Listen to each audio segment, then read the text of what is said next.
Yes. Hello students, good morning. आज हम पढ़ेंगे ब्रांच अकाउंट में क्वेश्चन नंबर 18। ठीक है, देखेंगे सबसे पहले क्या कहता है। Kumar textile limited with its head office at Delhi invoice goods to its branch at Amritsar at 20% less than the list price, which is cost plus 100% with instructions that cash sales were to be made at invoice price and credit sales at catalog price। देखो बेटा, क्या कहा है इन्होंने एक तरह से कि कुमार टेक्सटाइल लिमिटेड की ब्रांच है अमृतसर में, वो गुड्स इनवॉइस करती है 20% less than the list price. List price से 20% कम invoice price and which is cost plus 100%। It mean जो लिस्ट प्राइस है वो कॉस्ट में 100% जोड़ करके है।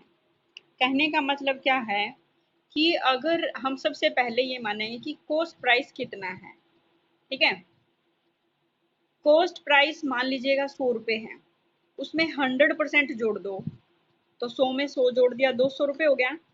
200 रुपये हमारा क्या हो गया, लिस्ट प्राइस। अब लिस्ट प्राइस से 20% कम, 200 का 20% कितना हो गया, 40 हो गया ना। ठीक है, तो जो लिस्ट प्राइस है वो इनवॉइस प्राइस हो गया 160 रुपये।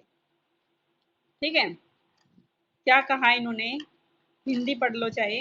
वह अपनी अमृतसर शाखा को सूची मूल्य जो लागत प्लस 100% है, तो सूची मूल्य लागत का 100% है, तो लिस्ट प्राइस हो गया 200 रुपये और 20% कम, तो 200 का 20% कम कर दो। ठीक है, तो 160 रुपये क्या हो गया, हमारा इनवॉइस प्राइस हो गया। शाखा को यह आदेश दिया जाता है कि नगद बिक्री तो बीजक मूल्य पर करें। इट मीन जो कैश सेल होगी वो इनवॉइस प्राइस पे करेंगे। ठीक है, और इनवॉइस प्राइस हमारा कितना आया है, 160 रुपये। और जो कैश से क्रेडिट सेल है जो वो की जाएगी लिस्ट प्राइस पे, और लिस्ट प्राइस हमारा कितना आया है, 200 रुपये। स्टेटमेंट समझ में आई बेटा? हेलो, लिख लो ये चीजें पहले। तो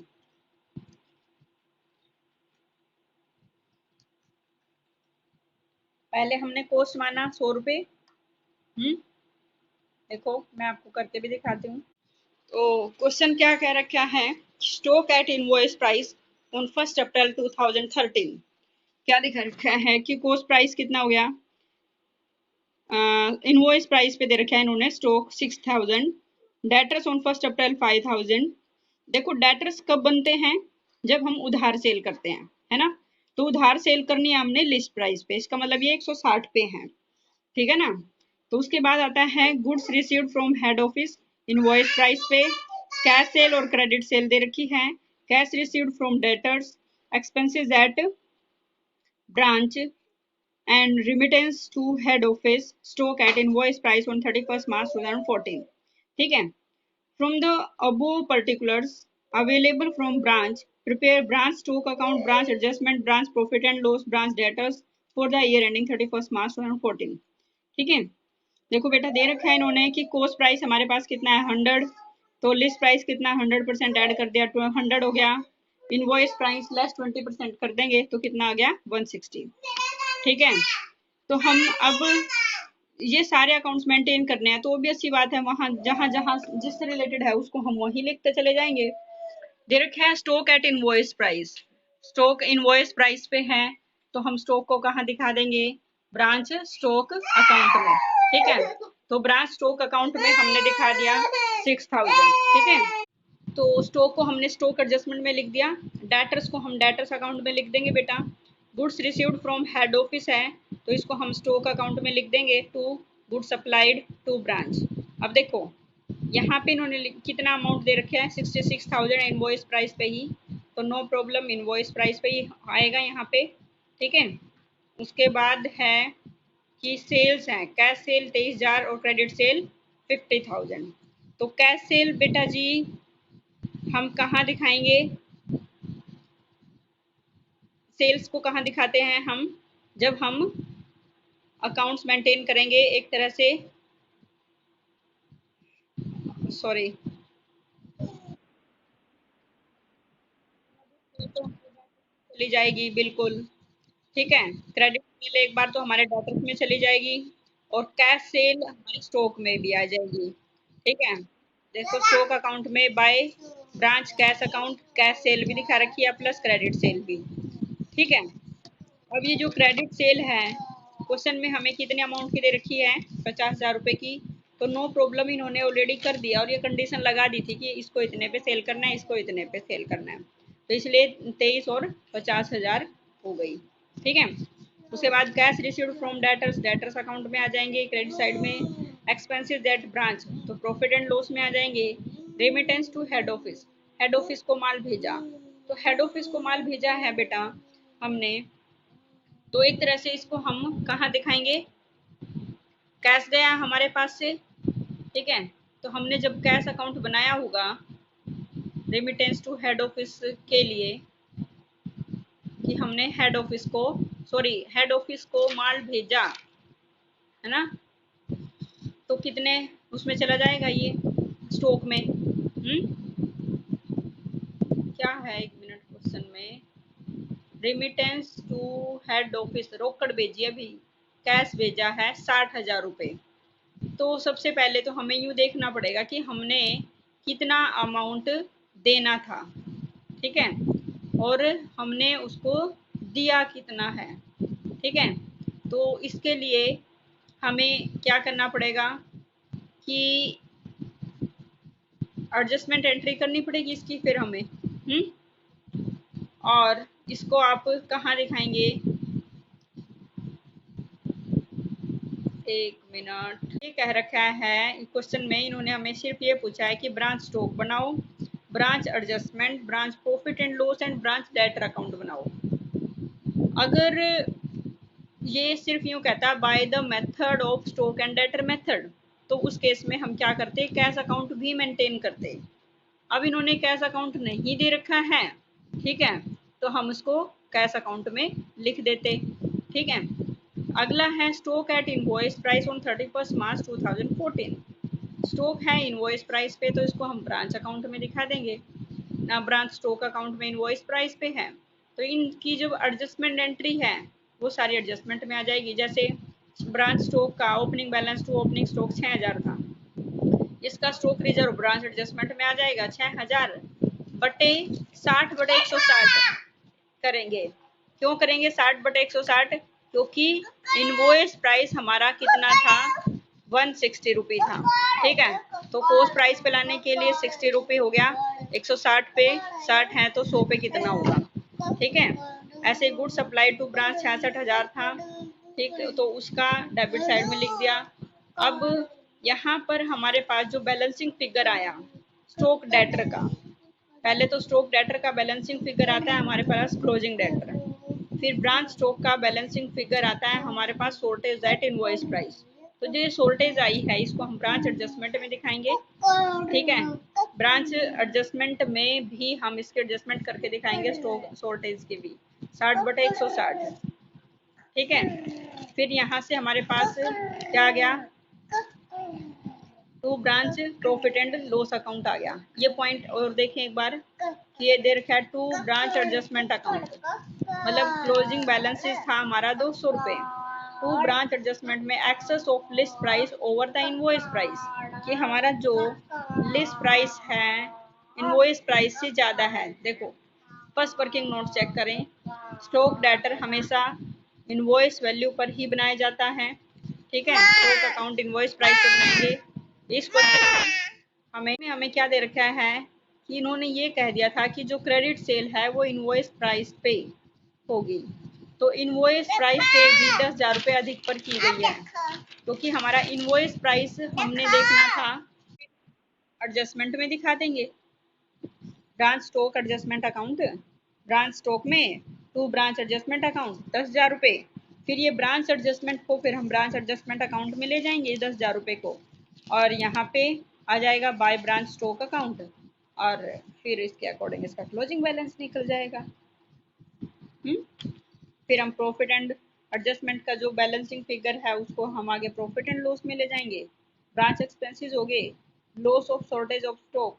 देखो loss of shortage of stock हमारा टोटल कितना आया था, स्टॉक अकाउंट से 200 रुपये आया था, इसका रिजर्व माइनस कर दो तो रह गया 125, क्योंकि ये हमेशा कॉस्ट प्राइस पे होता है प्रॉफिट एंड लॉस अकाउंट, ये कॉस्ट प्राइस पे। और यहाँ बैलेंसिंग फिगर आ गया हमारा 25,000 रुपये। यस, नेक्स्ट टॉपिक है distinction between wholesale and retail profit at branch. ठीक है, तो देखो होलसेल और रिटेल प्रॉफिट इन दोनों में डिफरेंस बताना है। देखो आपने सुना भी होगा कि होलसेलर और रिटेलर, फुटकर व्यापारी और थोक व्यापारी। जो थोक व्यापारी होते हैं वो होलसेलर होते हैं, फुटकर व्यापारी होते हैं जो उनको रिटेलर बोला जाता है। ठीक है, जो बहुत बड़ी मात्रा में माल खरीदते हैं या बेचते हैं तो वो क्या होते हैं, थोक व्यापारी होते हैं। ठीक है, तो अब मान लीजिएगा कि कई बार ऐसा होता है कि जो ब्रांच है अपनी गुड्स की जो सेल है ना, सॉरी हेड ऑफिस अपने गुड्स की सेल ब्रांच के साथ साथ जो होल सेलर हैं या होल ट्रेडर हैं, थोक व्यापारी हैं, उनको भी अपना माल बेचते हैं। ठीक है, तो ऐसी दशाओं में शाखाओं को भी माल उसी मूल्य पर बेचा जाता है जिस मूल्य पर थोक व्यापारियों को दिया जाता है। ठीक है, थोक व्यापारी उन्होंने बहुत बड़ी मात्रा में माल खरीदा है। ठीक है, तो हेड ऑफिस ने थोक व्यापारियों को माल बेच दिया, उसी मूल्य पर बेच दिया जिस मूल्य पर ब्रांच को बेचा है। ठीक है, तो जो होल सेल प्राइस जो थोक व्यापारियों को दिया है तो वो क्या हो गया, होल सेल प्राइस। ठीक है, अब क्या करेंगे जो ब्रांच हैं अपने ग्राहकों को ये माल थोक मूल्य से अधिक मूल्य पर बेचेंगे। सिंपल सी बात है कि ब्रांच को जो अमाउंट रिसीव, जिस अमाउंट पे रिसीव्ड हुआ है गुड्स, उससे थोड़ी सी ज्यादा वैल्यू पे अगर वो बेचती हैं तो उसको क्या होगा, कंज्यूमर प्राइस। मान लीजिएगा थोक व्यापारी को कोई गुड्स है 100 रुपये में मिली। ठीक है, तो 100 रुपये में ही अगर वो बेचेगा तो उसको प्रॉफिट क्या होगा, कुछ भी प्रॉफिट नहीं होगा। तो वो 100 रुपये की चीज को 120 रुपये में बेच रहा है तो 20 रुपये जो उसका प्रॉफिट होगा। ठीक है, तो कस्टमर के लिए जो प्राइस है वो कितने रुपए हुआ, 100 रुपये में 20 रुपये ऐड करके 120 रुपये हो गया ना।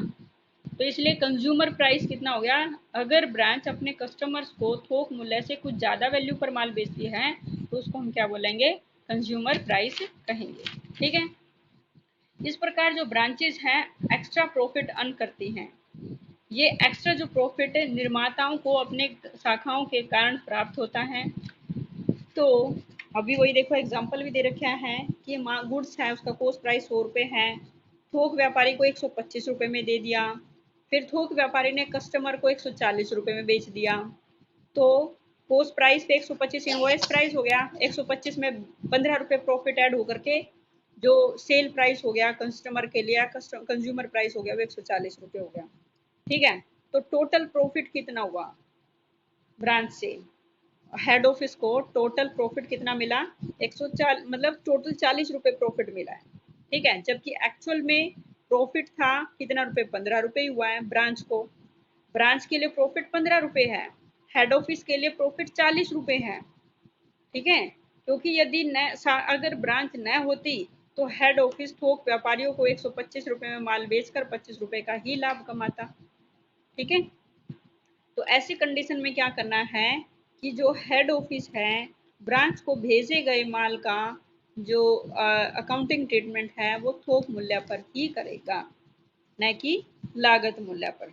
समझ आई बात, क्योंकि हेड ऑफिस ने ब्रांच को गुड्स जो भेजा है वो होल सेल प्राइस पर भेजा है, ना कि कॉस्ट प्राइस पे। ठीक है, बस बात यहाँ होगी, पहले हम इनवॉइस पढ़ देते थे, अब यहाँ पे इन्होंने होल सेल प्राइस पर दे दिया। ठीक है, अर्थात शाखा के लिए थोक मूल्य ही माल की लागत माना जाता है। ठीक है, ऐसे प्रश्नों में शाखा के पास जो अंतिम स्टॉक बचता है, ब्रांच के पास जो क्लोजिंग स्टॉक होगा वह भी थोक मूल्य पर ही होगा, और इसमें ऐसा लाभ शामिल है जो माल न बिकने के कारण अभी तक प्राप्त नहीं हुआ है। क्यों? क्योंकि अब क्लोजिंग स्टॉक में हमारा कोस्ट प्राइस पे है, तो ऐसे प्रॉफिट जो अभी तक नहीं बिके हैं, ठीक है, तो माल न बिकने के कारण ऑब्वियस सी बात है हमारा प्रॉफिट भी उसमें पड़ा हुआ है, तो इस नए प्राप्त हुए प्रॉफिट को हम अनरियलाइज प्रॉफिट कहेंगे।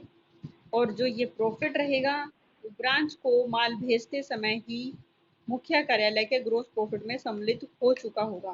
क्यों? क्योंकि देखो हेड ऑफिस ने ब्रांच को माल भेजा है, वो ऑलरेडी उसमें प्रॉफिट में इंक्लूड हो करके, क्योंकि उसने होल सेल प्राइस पे भेज रखा है, तो ऑब्वियस सी बात है कि जो अनरियलाइज प्रॉफिट है ये हेड ऑफिस के जो अकाउंट है ग्रोस प्रॉफिट में ऑलरेडी ऐड हो चुका होगा। अतः इस अनरियलाइज प्रॉफिट से मुख्य कार्यालय को अपना लाभ कम कर लेना चाहिए।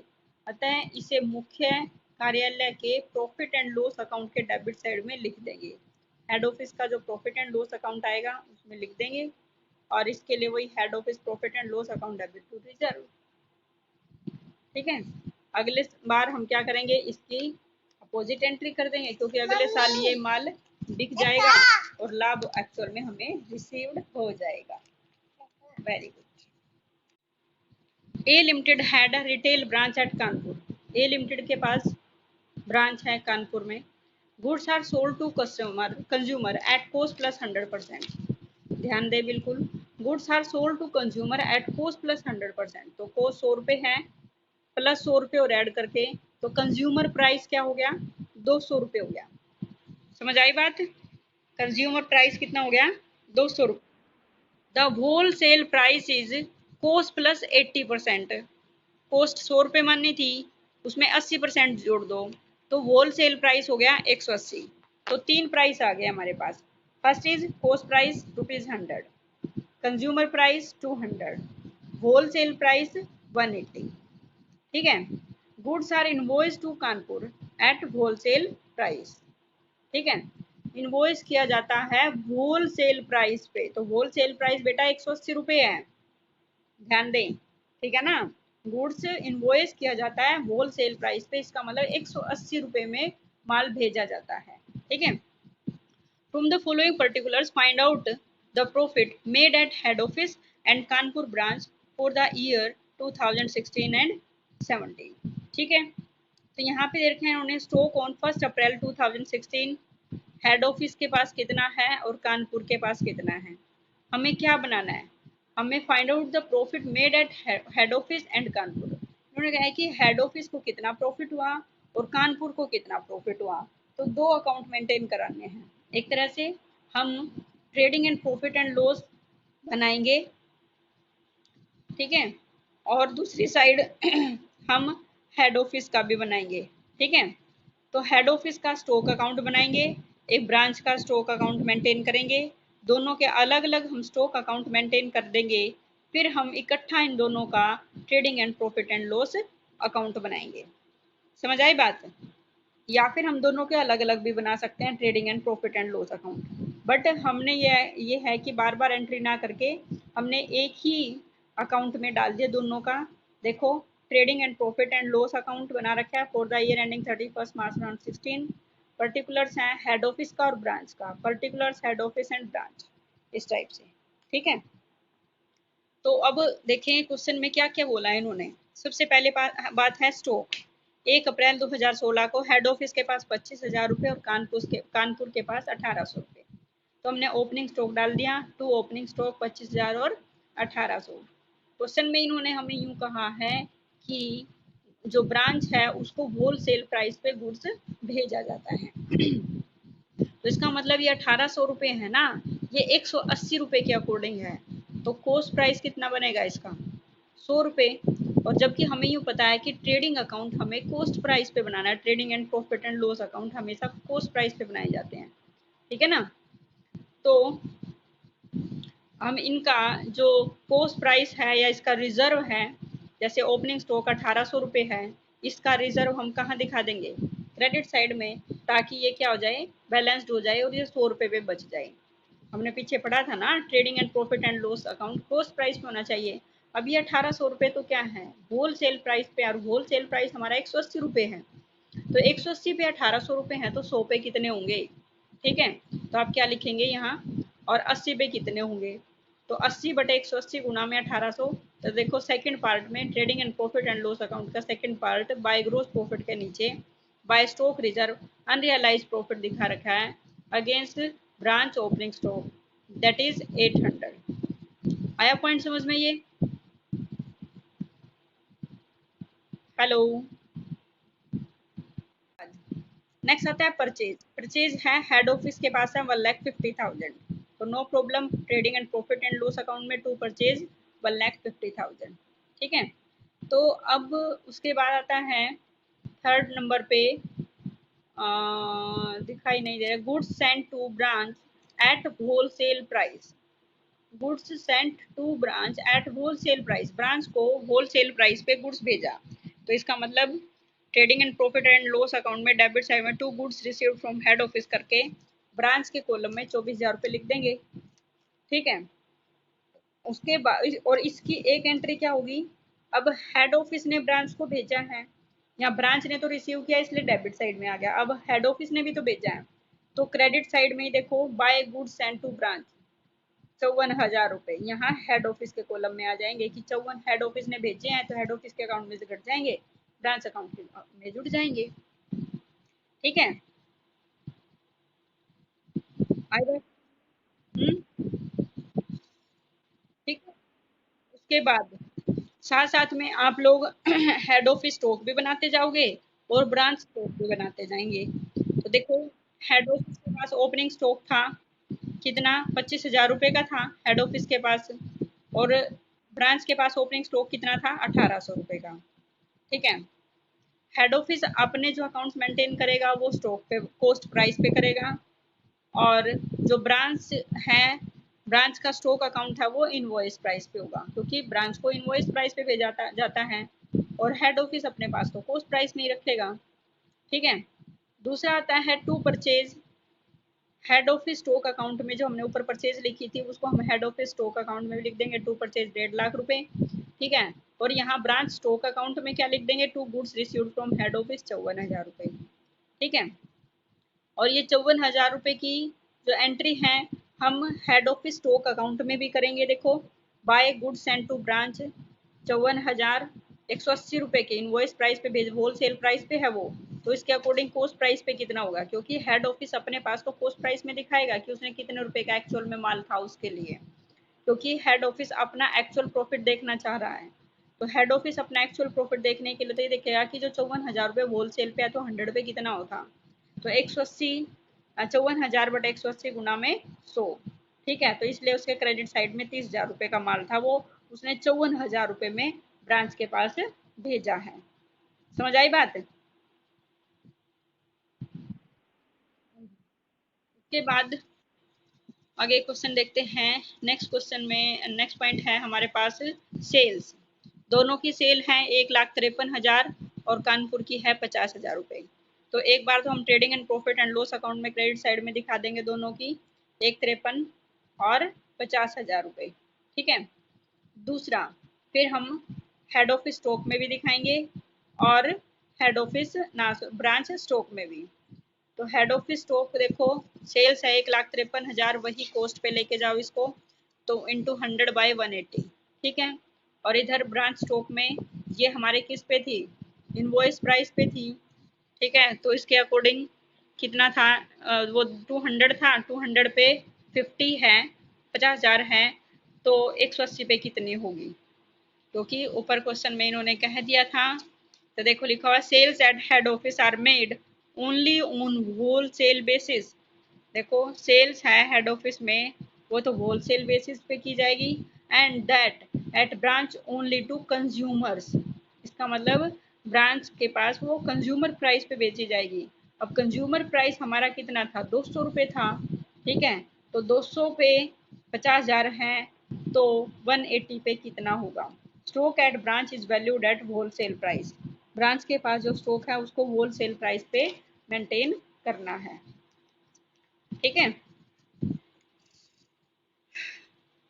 तो इसलिए क्या रहेगा, तो हमने देखा और सेल्स दिखा दी दोनों साइड में, ब्रांच स्टॉक में भी दिखा दी, हेड ऑफिस स्टॉक में भी दिखा दी। अब हम इन दोनों के निकाल देंगे बैलेंसिंग फिगर्स। ठीक है बेटा। बैलेंसिंग फिगर ब्रांच स्टॉक का आ गया 10,800 रुपये और हेड ऑफिस स्टॉक का आ गया 60,000 रुपये। और हमने इन दोनों को दिखा दिया क्लोजिंग स्टॉक करके trading and profit and loss account में 60,000 और 10,800 रुपये। अब जो ये 10,800 रुपये हैं ब्रांच के पास, ये तो होल सेल पे हैं, है ना, कंज्यूमर प्राइस पे हैं, सॉरी वो हाँ इनवॉइस प्राइस पे। अब इस इनवॉइस प्राइस को हमने किस में लेकर के जाना है, कॉस्ट प्राइस पे। तो trading and profit and loss में उसको 10,800 को ट्रेडिंग उसमें कॉस्ट प्राइस पे ले आओ। 10,800 है 180 पे, तो 80 पे कितने होंगे उसका स्टॉक रिजर्व, डेबिट साइड में कर दो। ठीक है, समझ आई बात? हेलो। नेक्स्ट है दोनों के फिर एक्सपेंसेस 8,000 और 2,000। तो एक्सपेंसेस हम इसमें दिखा देंगे trade and profit and loss account के सेकंड पार्ट में। To expenses 8,000 and 2,000। तो इस टाइप से trading and profit and loss account बनाया हमने। तो हमारे पास ग्रोस प्रॉफिट आ जाता है 92,000 और 5,000, कैरी फॉरवर्ड कर देंगे, आगे ले जाएंगे। फिर हमारे पास नेट प्रॉफिट आता है हेड ऑफिस के पास 80,000 और ब्रांच के पास 3,000। देखो कहने का मतलब